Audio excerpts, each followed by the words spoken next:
1 Samuel 26ஆம் அதிகாரம். தாவீது சவுலை மீண்டும் கொல்லாது விடல். பின்னர் சீபியர் கிபையாவிலிருந்து சவுலிடம் சென்று, தாவீது எசிமோனுக்கு எதிரே உள்ள அக்கிலா குன்றில் ஒளிந்திருக்கிறான் என்று கூறினர். ஆதலால் சவுல் சீபு பாலை நிலத்தில் தாவீதை தேடுவதற்காக இஸ்ரேலில் தேர்ந்தெடுக்கப்பட்ட 3000 பேருடன் அதை நோக்கி புறப்பட்டு சென்றார். சவுல் எசிமோனுக்கு எதிரே சாலையோரம் இருக்கும் அக்கிலா குன்றின் மேல் பாசறை அமைத்தான். ஆனால் தாவீது பாலை நிலத்திலே இருந்தான். சவுல் பாலை நிலத்தில் தன்னை பின்தொடர்ந்து வருவதை அறிந்து தாவீது ஒற்றர்களை அனுப்பி சவுல் வந்தது உண்மைதான் என்று உறுதிப்படுத்தி கொண்டான். உடனே தாவீது எழுந்து சவுல் பாளையம் இறங்கியிருந்த இடத்திற்கே சென்றான். சவுலும் அவர் படைத்தலைவனும் நேரின் மகனுமான அப்னேரும் படுத்திருந்த இடத்தை பார்த்தான். சவுல் பாசறையினுள் படுத்திருக்க அவர் தம் வீரர்கள் அவரை சுற்றிலும் படுத்திருந்தனர். அப்பொழுது தாவீது இத்தியன் அகிமெலக்கையும் செரியாவின் மகனும் யோவாபின் சகோதரனும் ஆகிய அபிசாயையும் நோக்கி, சவுல் இருக்கும் பாளையத்திற்கு என்னோடு வருவது யார் என்று கேட்க, உம்முடன் நான் வருகிறேன் என்று அபிசாய் பதிலளித்தான். ஆதலால் தாவீதும் அபிசாயும் இரவில் அப்பாளையத்திற்கு சென்றனர். சவுல் கூடாரத்தினுள் தூங்குவதையும் அவர் தலைமாட்டில் அவரது ஈட்டி தரையில் குத்தியிருப்பதையும் கண்டனர். அப்னேரும் படை வீரர்களும் அவரை சுற்றிலும் படுத்து உறங்கினர். அபிசாய் தாவீதிடம், இந்நாளில் கடவுளும் எதிரியை உம்மிடம் ஒப்புவித்துள்ளார். ஆதலால் இப்பொழுது நான் அவரை ஈட்டியால் 2 முறை குத்தாமல் ஒரே குத்தாய் நிலத்தில் பதிய குத்தப் போகிறேன் என்றான். ஆனால் தாவீது அபிசாயை நோக்கி, அவரை கொல்லாதே, ஆண்டவரால் திருப்பழிவு செய்யப்பட்டவர் மேல் கை வைத்துவிட்டு குற்றமற்றது இருப்பவன் யார் என்று சொல்லி தடுத்தான். மேலும் தாவீது, வாழும் ஆண்டவர் மேல் ஆணை, ஆண்டவரை அவரை கொல்லட்டும், அவர் காலம் நிறைவுற்று தாமாக இறக்கட்டும், அல்லது போரில் சென்று அவர் மடியட்டும். ஆண்டவரால் திருப்பழிவு செய்யப்பட்டவர் மேல் நான் கை வைக்காதபடி ஆண்டவர் என்னை காப்பாராக. எனவே அவர் தலைமாட்டில் இருக்கும் ஈட்டியையும் தண்ணீர் குவளையும் எடுத்துக்கொண்டு நாம் புறப்படுவோம் என்றார். அவ்வாறே தாவீது சவுலின் தலைமாட்டில் இருந்த ஈட்டியையும் தண்ணீர் குவளையும் எடுத்துக்கொண்ட பின் அவர்கள் புறப்பட்டு சென்றனர். அவர்களில் ஒருவரும் விழிக்கவில்லை, அதை காணவும் இல்லை, அறியவும் இல்லை. ஆண்டவர் அவர்களுக்கு ஆழ்ந்த உறக்கத்தை அளித்திருந்தபடியால் அவர்கள் எல்லோரும் தூங்கிக் கொண்டிருந்தனர். பின்பு தாவீது கடந்து சென்று தொலைவில் இருந்த ஒரு குன்றின் மீது நின்றார். அவர்களுடைய மிகுந்த இடைவெளி இருந்தது. அங்கிருந்து படை வீரர்களையும் நேரின் மகன் அப்னேரையும் தாவீது கூப்பிட்டு, அப்னேர், நீ மறுமொழி சொல்ல மாட்டாயா என்று கேட்டார். அப்னேர் அதற்கு, அரசரை நேராக அழைக்கும் நீ யார் என்று கேட்டான். அப்போது தாவீது அப்னேரிடம், நீ வீரன் அல்லவா? இஸ்ரேலில் உனக்கு நிகரானவன் யார்? பின் ஏன் நீ உன் தலைவராகிய அரசரை விழித்திருந்து காக்கவில்லை? மக்களில் ஒருவன் உன் தலைவராகிய அரசரை கொல்ல அங்கு வந்தானே. நீ செய்த இச்செயல் சரியல்ல.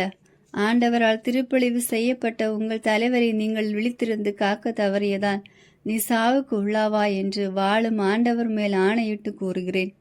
அரசரின் ஈட்டியும் அவர் தலைமாட்டிலும் இருந்த தண்ணீர் குவளையும் இப்பொழுது எங்கே உள்ளன என்று பார் என்றார். சவுல் தாவீதின் குரலை அறிந்து கொண்டு, என் மகன் தாவீதே, இது உன் குரல் தானா என்று கேட்க, அதற்கு தாவீது, என் தலைவராகிய அரசே, இது என் குரல்தான் என்றார். மீண்டும் அவர், என் தலைவராகிய நீர் உம் அடியானை இப்படி பின்தொடர்ந்து வருவது ஏன்? நான் என்ன செய்தேன்? என்னிடமுள்ள குற்றம்தான் என்ன? ஆதலால் இப்பொழுது அரசராகிய என் தலைவர் தம் அடியாரின் வார்த்தைகளை கேட்பாராக. ஆண்டவர் உம்மை எனக்கு எதிராக ஏவி விட்டிருப்பின் அவர் என் பலியை ஏற்றுக்கொள்ளட்டும். மனிதர்கள் அப்படி செய்திருந்தால் அவர்கள் ஆண்டவர் திருமுன் சபிக்கப்படுக. ஏனெனில் நீ சென்று வேற்று தெய்வங்களை வழிபடு என்று அவர்கள் கூறி நான் ஆண்டவருடைய உரிமையில் பங்கு பெறுவதிலிருந்து என்னை இந்நாளில் துரத்தி விட்டனர். ஆதலால் ஆண்டவர் திருமுன்னிலுக்கு வெகு தொலைவில் உள்ள நிலத்தில் என் இரத்தம் சிந்தப்படாதிருக்கட்டும். ஏனெனில் மலைகளில் ஒரு கௌதாரியை வேட்டையாடுவது போல் இஸ்ரேல் அரசர் ஒரு தெள்ளு பூச்சியை தேடி வந்துள்ளார் என்றார். அப்பொழுது சவுல், நான் பாவம் செய்துள்ளேன், என் மகன் தாவீதை, திரும்பி வா. என் உயிரை இன்று நீ இவ்வளவு மதித்தபடியால் இனி உனக்கு நான் எத்தீங்கும் செய்ய மாட்டேன். இதோ நான் மூடத்தனமாய் நடந்து பெரும் தவறு இழைக்கிறேன் என்றான். தாவீது மறுமொழியாக, அரசே, மீட்டு இதோ உள்ளது. இளைஞரில் ஒருவன் இப்புறம் வந்து அதை கொண்டு போகட்டும். அவனவன் நீதிக்கு உண்மைக்கு ஏற்ப ஆண்டவர் உம்மை என்னிடம் ஒப்புவித்தும் ஆண்டவரால் திருப்பொழிவு செய்யப்பட்டவர் மேல் நான் கை வைக்கவில்லை என்று இன்று உயிர் என் கண்களில் மிகவும் மதிப்பு மிகுந்ததாக இருந்தது போல் என் உயிரும் ஆண்டவர் கண்களுக்கு அருமையாயிருப்பதாக. அவரை என்னை எல்லா இக்கட்டிலிருந்து விடுவிப்பாராக என்றார். அப்பொழுது சவுல் தாவீதை நோக்கி, என் மகன் தாவீதே, நீ ஆசி பெறுவாயாக. நீ பல காரியங்களை செய்வாய், அவை அனைத்திலும் வெற்றி பெறுவாய் என்று வாழ்த்தினார். பின்னர் தாவீது தம் வழியே செல்ல சவுல் தம் இருப்பிடம் திரும்பினார். 27ஆம் அதிகாரம். பெலிஸ்தியரிடையே தாவீது. பின்னர் தாவீது, நான் இங்கே சவுலின் கையில் ஒரு நாள் மடிவது திண்ணம். ஆதலால் பெலிஸ்தியர் நாட்டுக்கு சென்று தப்பித்துக் கொள்வதை விட எனக்கு வேறு வழி இல்லை. அப்பொழுதுதான் இஸ்ரேலின் எல்லைக்குள் என்னை கண்டுபிடிக்கலாம் என்ற நம்பிக்கையை சவுலுக்கு அற்றுப்போகும். நானும் அவர் கைகளிலிருந்து தப்பி விடுவேன் என்று தமக்குள் சொல்லிக் கொண்டார். பின் தாவீதும் அவருடன் இருந்த 600 ஆட்களும் புறப்பட்டு சென்று மாவோகின் மகனுக்கு காத்து மன்னருமான ஆக்கீஸ் என்பவரிடம் சேர்ந்தனர். அங்கே தாவீதும் அவர் தம் ஆட்களும் அவரவர் குடும்பத்தாரும் தாவீதோடு அவருடைய 2 மனைவியரான இஸ்ரேலை சார்ந்த அகினோவாமும் நாபாலின் மனைவியும் கர்மேலை சார்ந்தவருமான அபிகாயிலும் காத்து நகரில் ஆக்சிடம் தங்கினர். தாவீது காத்து நகருக்கு ஓடிவிட்டார் என்று சவுலுக்கு அறிவித்தனர். அதன் பின் அவர் அவரை தேடி செல்லவில்லை. தாவீது ஆக்கீஸை நோக்கி, என்மேல் உமக்கு இரக்கம் இருந்தால் நான் குடியிருக்க நாட்டுப்புற ஊர்கள் ஒன்றில் எனக்கு இடம் தாரும். அடியான் உம்மோடு தலைநகரில் ஏன் வாழ வேண்டும் என்றான். ஆதலால் அன்று ஆக்கீசு அவருக்கு சிக்லாக்கை கொடுத்தார். அதனால் இந்நாள் வரை சிக்லாக்கு யூத அரசருக்கு உரியதாயிருக்கிறது. தாவீது பெலிஸ்திய எல்லைக்குள் 1 ஆண்டும் 4 மாதங்களும் குடியிருந்தார். பின்னர் தாவீதும் அவர் தம் ஆட்களும் புறப்பட்டு கெசூரியர், கிறிஸ்தியர், அமலேக்கியர் ஆகியோரை கொள்ளையடித்து சென்றனர். ஏனெனில் சூர் தொடங்கி எகிப்து நாடு வரை உள்ள நிலப்பகுதியில் பண்டை காலந்தொட்டு இவர்கள் குடியிருந்தனர். தாவீது அந்நாட்டை தாக்கிய போது ஆண் பெண் எவரையும் உயிரோடு விட்டு வைக்கவில்லை. ஆனால் ஆடு மாடுகள், எருதுகள், கழுதைகள், ஒட்டகங்கள், ஆடைகள் ஆகியவற்றை கைப்பற்றி கொண்டு ஆக்சிடம் திரும்பி வந்தார்.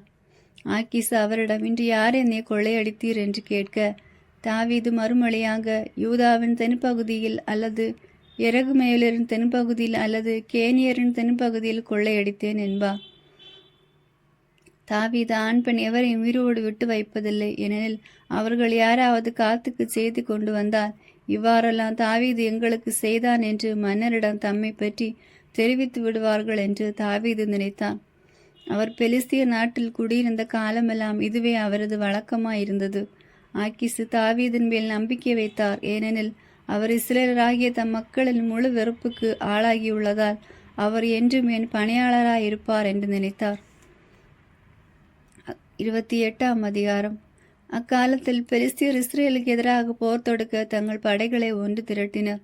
அப்பொழுது ஆக்கீசு தாவீதிடம், நீரும் 3 ஆட்களை என்னோடு போர்க்களம் வரவேண்டும் என்பதை அறிந்து கொள்ளும் என்றார். அதற்கு தாவீது ஆக்கீஸை நோக்கி, மிக நல்லது, உன் பணியாளன் செய்ய போவதை நீர் அறிந்து கொள்வீர் என்றான். ஆக்கீஸ் தாவீதிடம், எனக்கு என்றும் மெய்காப்பாளராக இருக்கும்படி உம்மை நான் நியமிக்கிறேன் என்று சொன்னார். சவுல் கூறி கேட்டார்.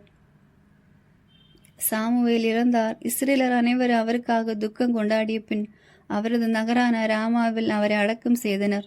சவுல் சூனியக்காரரையும் குறி செல்பவர்களை நாட்டிலிருந்து துரத்தி இருந்தார். பெலிஸ்தியர் ஒன்று திரண்டு வந்து சுனேமில் பாளையம் இறங்கினர். சவுல் இஸ்ரேல் அனைவரை ஒன்று திரட்ட அவர்கள் கீழ்போவாவில் பாளையம் இறங்கினர். பெலிஸ்தியரின் படையை கண்டபோது சவுல் அச்சம் கொண்டான். அவருடைய உள்ளம் பெரிதும் திகிலுற்றது. சவுல் ஆண்டவரிடம் ஆலோசனை கேட்க ஆண்டவர் கனவு மூலமோ ஊரு மூலமோ அவருக்கு பதில் அளிக்கவில்லை. பின்பு சவுல் தம் பணியாளரிடம், குறி சொல்லும் ஒரு பெண்ணை தேடி என்னிடம் அழைத்து வாருங்களேன், நான் அவளிடம் ஆலோசனை கேட்க வேண்டும் என்றார். அதற்கு அவர் தம் பணியாளர்கள் அவரை நோக்கி, இதோ ஏந்தோரில் குறி செல்பவள் ஒருத்தி இருக்கிறாள் என்றனர். சவுல் மறுமையிடமிட்டு வேற்றிட அணிந்து கொண்டார். அவரும் அவருடன் 2 ஆட்களும் இரவில் புறப்பட்டு அப்பெண்ணிடம் சென்றனர். அவர் அவளை நோக்கி, ஏதோ ஒரு ஆவியின் துணை கொண்டு நீ குறிகேட்டு சொல், நான் பெயரிட்டு சொல்பவனை எனக்காக எழுப்பு என்றார். அப்பெண் அவரை நோக்கி, சவுல் சூனியக்காரர்களையும் குறி சொல்பவர்களை நாட்டிலிருந்து துரத்திவிட்ட செய்தியை நீர் அறிவீர். என்னை கொல்லைத்தானே இப்பொழுது என் உயிருக்கு கண்ணி வைக்கிறீர் என்றாள். அதற்கு சவுல், வாழும் ஆண்டவர் மேல் ஆணை, இது குறித்து எத்தண்டனை உனக்கு வராது என்று ஆண்டவர் மேல் ஆணையிட்டு கூறினார். பின்பு அப்பெண், நான் உமக்காக யாரை எழுப்ப வேண்டும் என்று கேட்க, அவர் சாமுவேலை எழுப்பு என்று பதிலளித்தார். அப்பெண்ணின் பார்வையில் சாமுவேல் பட்டவுடன் அவள் உரத்த குரலில் கதறி, நீர்தாமே சவுல், ஏன் என்னை ஏமாற்றினேன் என்று சவுலை நோக்கி கூறினாள்.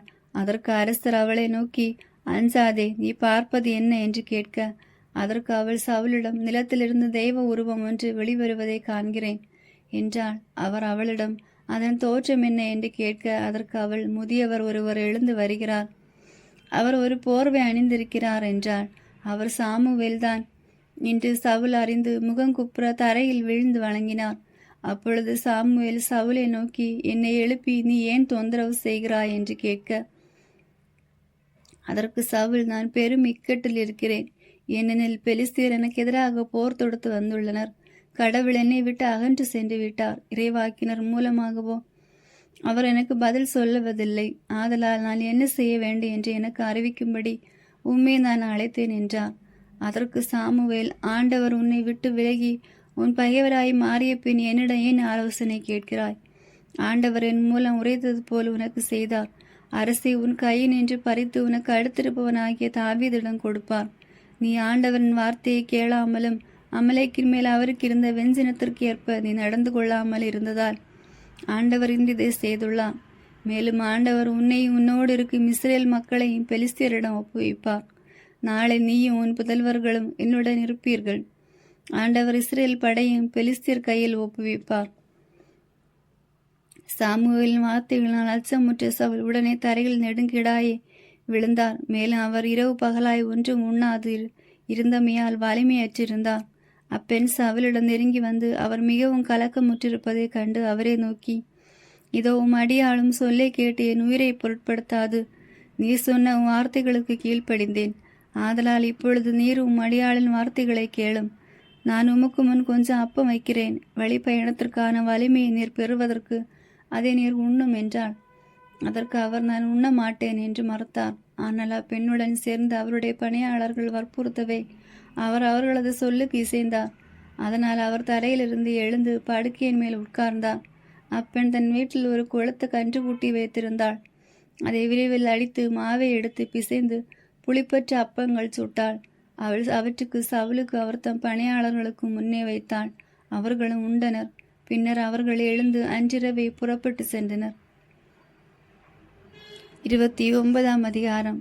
பெலிஸ்தியர் தாவீதை புறக்கணித்தல். பெலிஸ்தியர் தங்கள் படைகளை எல்லாம் அப்பேக்கில் ஒன்று திரட்டினர். இஸ்ரேலர் இஸ்ரேலில் உள்ள நீரூற்றின் அருகே பாளையம் இறங்கினர்.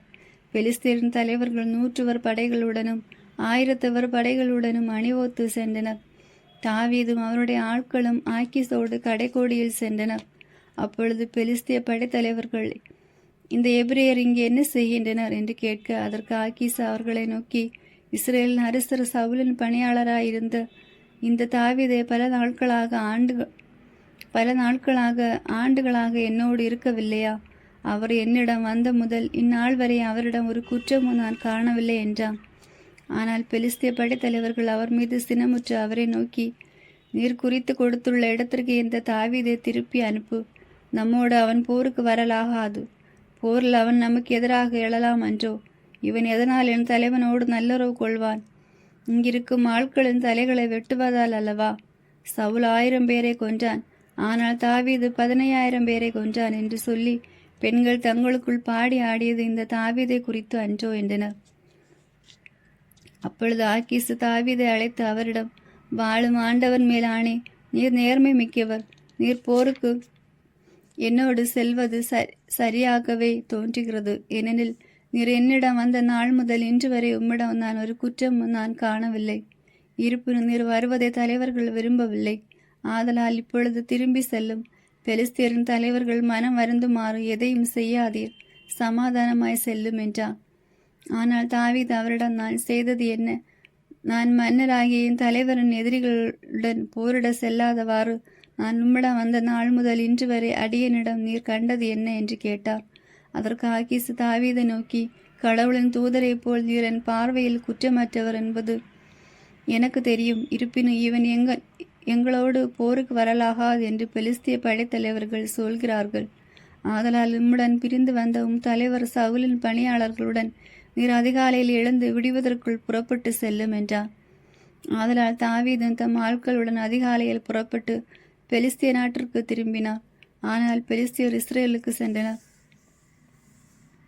30ஆம் அதிகாரம். அமலேக்கியரோடு போர்.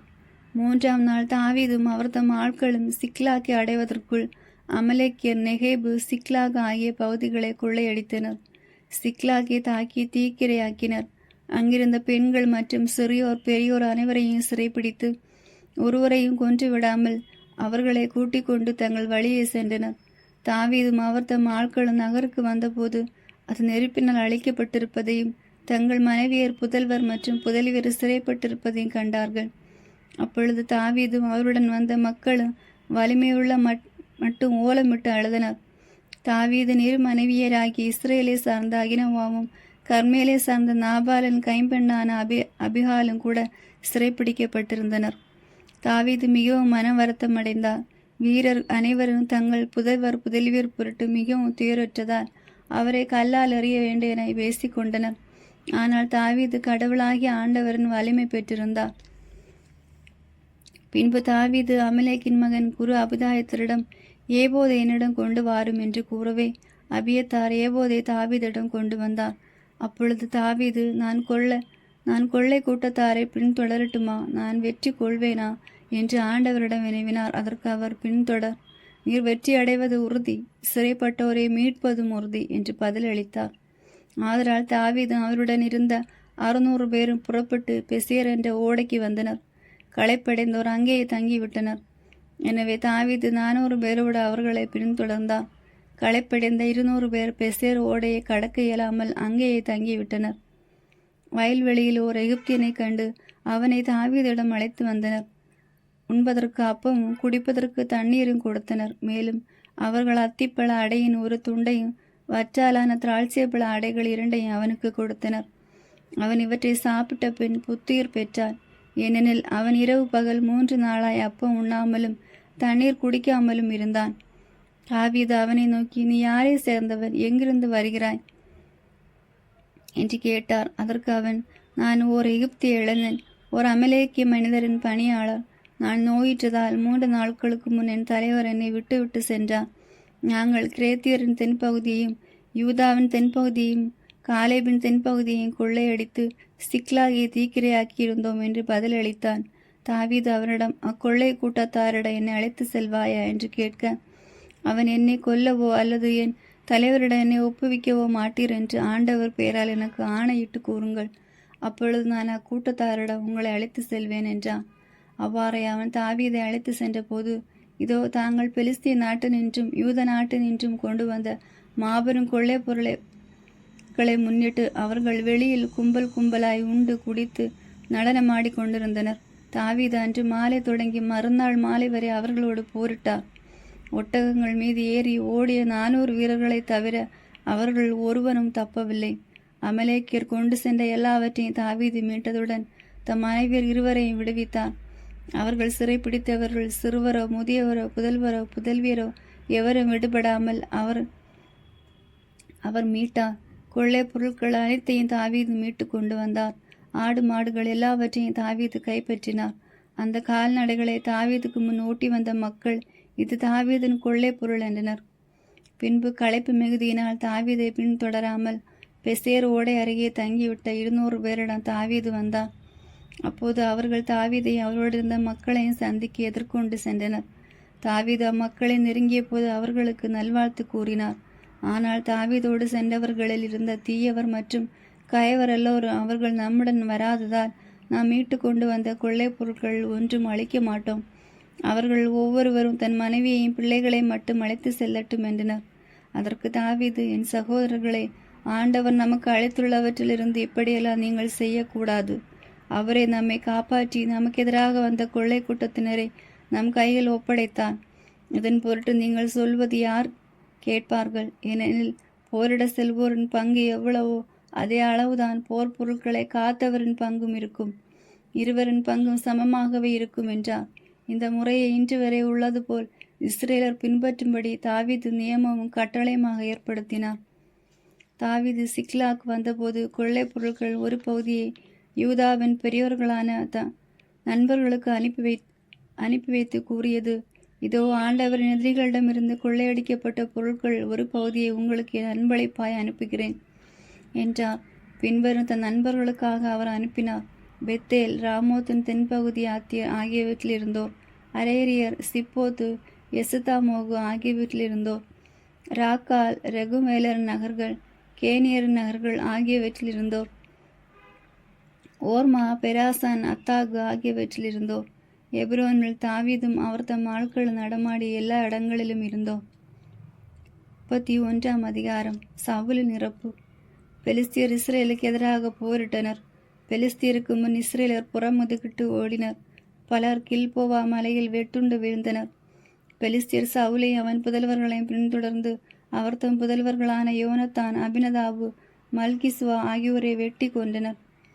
சவுல் இருந்த இடத்தில் போர் மிகவும் வலுத்தது. வீல்வீரர் அவர் மீது குறிவைத்து தாக்க அவரும் அந்த வீல்வீரர்களால் பெரிதும் காயமுற்றார். அப்பொழுது சவுல் தம் படைக்கலன் தாங்குவோனை நோக்கி, இந்த விருத்த சேதன மற்றோர் என்னை குத்தி கொன்று எனக்கு அவமானத்தை வருவிக்க வண்ணம் நீ உன் வாளை உருவி என்னை குத்தி கொன்று விடு என்றான். ஆனால் அவருடைய படைக்கலன் தாங்குவோன் மிகவும் அஞ்சியதால் அதற்கு அவன் இசையவில்லை. ஆதலால் சவுல் தம் வாளை எடுத்து தாமே அதன் மீது வீழ்ந்து மடித்தான். சவுல் இறந்து விட்டதை கண்டு அவருடைய படைக்கலன் தாங்குவோனும் தன் வாள் மீது விழுந்து அவரோடு மடிந்தான். இவ்வாறு சவுலும் அவரின் 3 புதல்வரும் அவருடைய படைக்கலன் தாங்குவோனும் மற்றும் அவர் ஆட்கள் எல்லோருமே அதே நாளில் ஒன்றாக இறந்தனர். இஸ்ரேலர் புறமுதுகிட்டு ஓடிவிட்டனர் என்று சவுலும் அவர் தம் புதல்வர்களும் மடிந்தனர் என்றும் பள்ளத்தாக்குக்கும் அப்பால் யோர்தானுக்கும் கிழக்கையும் இருந்த இஸ்ரேலர் கண்டபோது அவர்கள் தங்கள் நகர்களை விட்டு ஓடிவிட்டனர். அதனால் பெலிஸ்தியர் வந்து அங்கு குடியேறினர். வெட்டுண்டவர்களை கொள்ளையிட பெலிஸ்தியர் மறுநாள் சென்றபோது சவுலும் அவரின் 3 புதல்வர்களும் கில்போவா மலை மேல் இறந்து கிடப்பதை அவர்கள் கண்டார்கள். அவர்கள் சவுலின் தலையை கொய்து அவர் படைக்கலன்களை எடுத்துக்கொண்ட பின் தங்கள் சிலைகளின் கோவில்களிலும் மக்களிடையிலும் இருந்த செய்தியை அறிவிக்கும் பொருட்டு பெலிஸ்திய நாடெங்கும் தூதர்களை அனுப்பினர். அவர்கள் அவர் தம் படைக்கலன்களை அஸ்தோரத்து கோவிலில் வைத்தனர். அவரது சடலத்தை பெத்சானா சுவரில் தொங்கவிட்டனர். பெலிஸ்தியர் சவுலுக்கு செய்ததை கிளையாது நாட்டு யாபேசு நகர மக்கள் கேள்விப்பட்ட போது அவர்கள் வலிமை மிகு வீரர் அனைவரும் இரவில் புறப்பட்டு சென்று சவுலின் சடலத்தையும் அவர் தம் புதல்வர்களின் சடலங்களையும் பெத்சான் சுவரிலிருந்து இறக்கி யாபேசுக்கு கொண்டு வந்து அங்கே அவற்றை எரித்தனர். பின்பு அவர்களுடைய எலும்புகளை எடுத்து யாபேசில் தமஸ்கு மரத்தின் அடியில் புதைத்துவிட்டு 7 நாட்கள் நோன்பிருந்தனர். ஆமீன். God bless you.